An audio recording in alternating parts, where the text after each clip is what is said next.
Boop! Happy Monday. Today is Monday, April the 25th, 2022. Today's daily Bible readings come to us from Psalm 122, Esther 7, 1 through 10, and Revelation 1, 9 through 20. I'm going to take a look at the text from Revelation and talk about hope in persecution. So, first of all, once again, a brief primer on apocalyptic literature, because that's what the book of Revelation is. It's apocalyptic literature. And real quickly, what that means, what apocalyptic literature is, generally think they're just words of encouragement and guidance to a specific community facing specific challenges. Generally, severe like persecutions and traumas, existential threat from outside forces. Um, so, once again, like I've said before, Starbucks not putting Merry Christmas on your coffee cup is not a reason for apocalyptic literature. It's not an existential threat to your existence as a Christian. What John was undergoing was because he had been imprisoned on a Roman prison island for the sake of the gospel, for the fact that he had testified to the truth of the gospel and had been proclaiming the gospel of Jesus Christ. He's under persecution, as were many of the believers of his time. That's an existential threat to your existence and because of your faith being imposed on you by outside forces. So the book of Revelation is this apocalyptic revelation directed towards that audience specifically.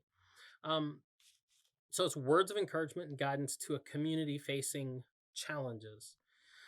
So it's weird language, it's coded language, but it's nothing there's nothing like mysterious about it, not in the way that we tend to think that it's a great big mystery. It's language that community understood, that the people that were persecuting them hopefully wouldn't understand, so they could talk to each other about what was going on. So people who insist on that it's like a big mysterious thing that you can't understand on your own because you're just too stupid and too separated to understand it, and you need them to explain it to you. They like the attention of having the secret code that will unlock and reveal. They love cable television, things like that, even though, well, anyway, I'm just going to let that dog lie. But let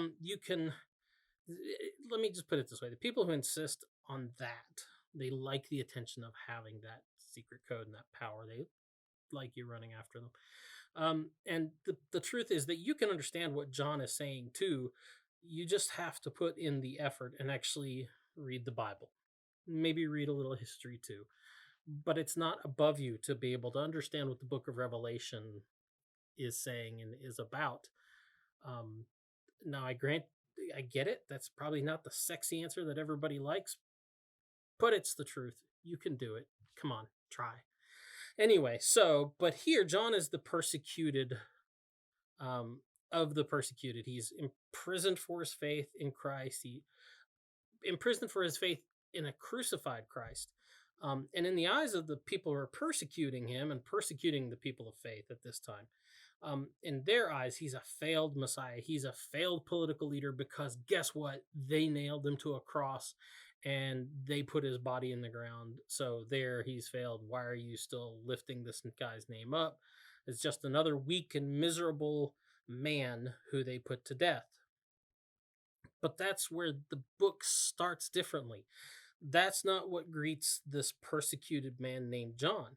He is greeted not by some failed Messiah, rotting in a tomb or hanging, forever on a cross. He is greeted in the midst of death and hell of this prison island by the glorious and resurrected Christ, who glows like the sun, and is able to cleave flesh with the power of his word.